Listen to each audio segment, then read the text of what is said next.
Hey guys, so welcome to my channel if you've never been here before.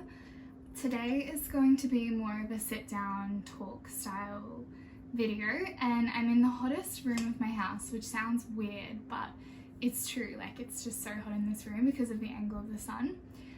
So we'll see. I'll try and keep it short, but essentially I just wanted to talk about some of the reasons why we feel so confused in our 20s and why this can be such a difficult time working out who you are.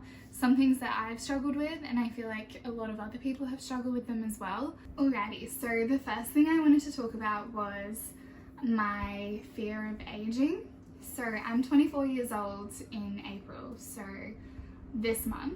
When I was a teenager, like when I was 16 to 18, I basically had this feeling that time was never going to run out. Like, I didn't really think about the possibility of aging. That felt like a whole nother lifetime away. So yeah, when I was that young, I just didn't, it wasn't really a reality to me. I didn't really think about life outside of my teenage years. So now to be in my 20s, I'm like, wow, you know, we really are running out of time. And I know it might sound silly if you haven't gone through that, but yeah, it just, being in my 20s, it's the first time I actually realized, wait a minute, time is actually finite and it is going to run out one day. Whereas when you're in your teenage years, you kind of just feel like this sense of, I'm going to be able to have all the time in the world, and it just doesn't feel like that when you're sort of getting into your 20s. Obviously I'm still so young. I don't want to make this sound like a whinge about getting old, because I'm not old, but it's just having that feeling. So yeah, basically that feeling of like, you know, maybe we don't have as much time as we felt like we did when we were in our teenage years, brings with it a lot of pressure as well, to feel like we need to be something or be someone. So yeah, it's the first time kind of feeling that as well. Yeah, I think there's a number of reasons for this fear of aging. I think you kind of realize that society values young people in any kind of field, whether that's entertainment or arts or particularly social media, any industry where your looks are part of it, even in a professional field. Yeah, there's this push for a fresh face and someone who is like attractive, and not saying that you're not attractive when you're older, but I do think that there's just this general consensus of valuing the younger people in society, and a bit of ageism. Not sure if that's particularly just an Australian thing, or yeah, I can't really speak for other countries and things like that, but that's just what I've kind of picked up on, which I think just contributes so much to that feeling of, well, I don't want to get older because I want to be relevant and I want to stay like a good competitor in any field and that sort of thing. So that is scary and unhealthy as well in and of itself.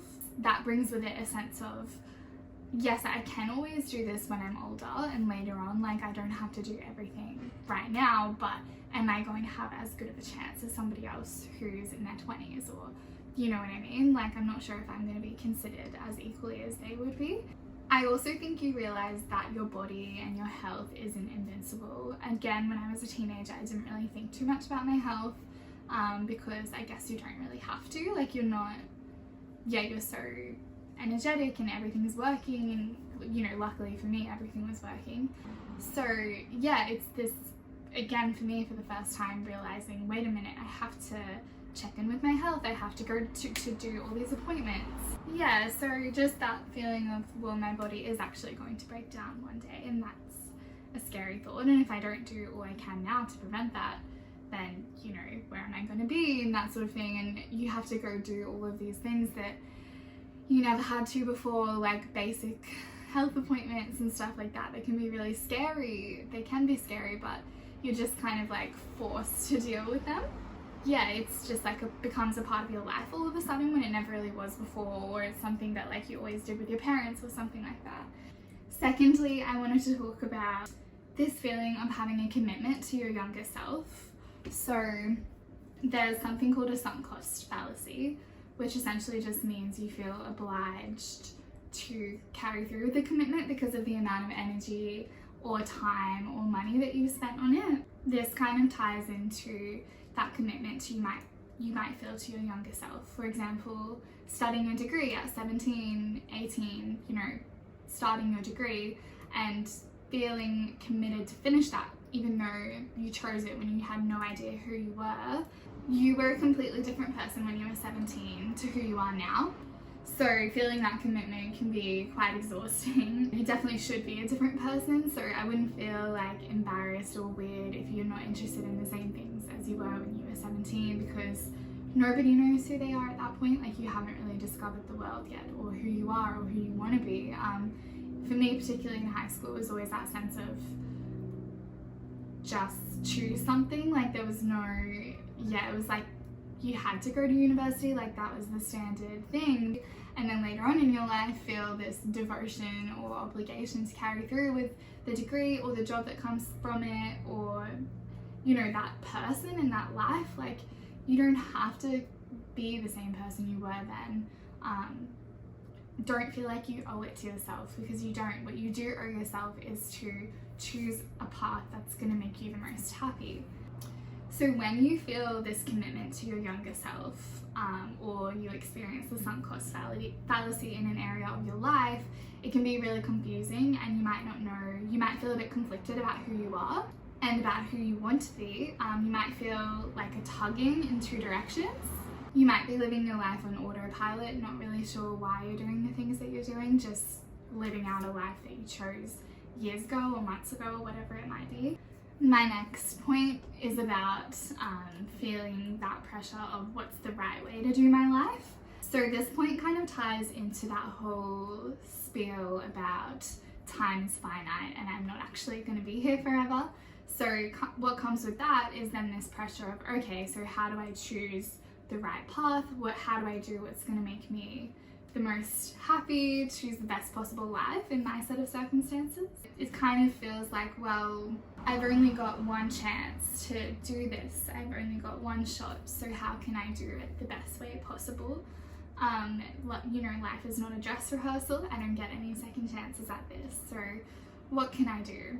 So yeah, this feeling of needing to choose the right path, the path that's going to make you feel the most satisfied and fulfilled, that can be a lot of pressure, and it doesn't allow you the ability to live life in a state of play or, you know, make mistakes or anything like that, because you're so focused on getting it right the first time because you don't have enough time. We can't make mistakes. We feel so overwhelmed that we end up not choosing any of our options because there's too many to choose from and you don't know which is the right one.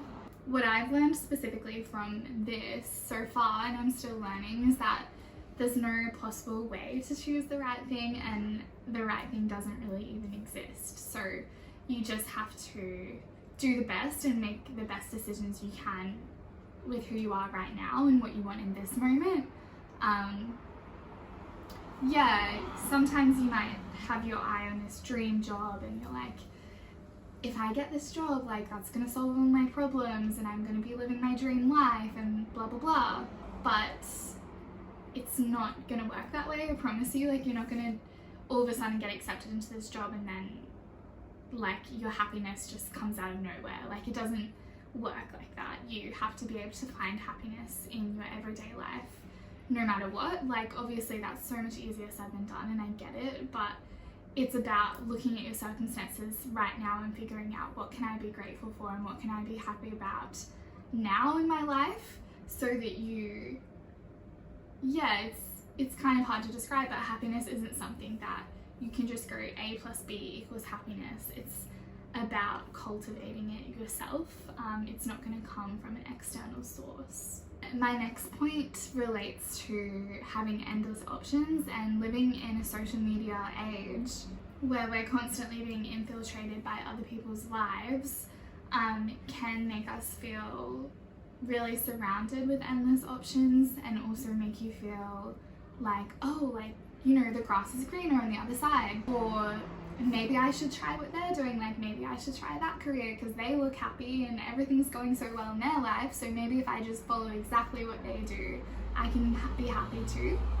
My last point, which I'm sure you would have noticed by now, but every point kind of interrelates and connects into each other. Yeah, you can't have one point without the other, it seems.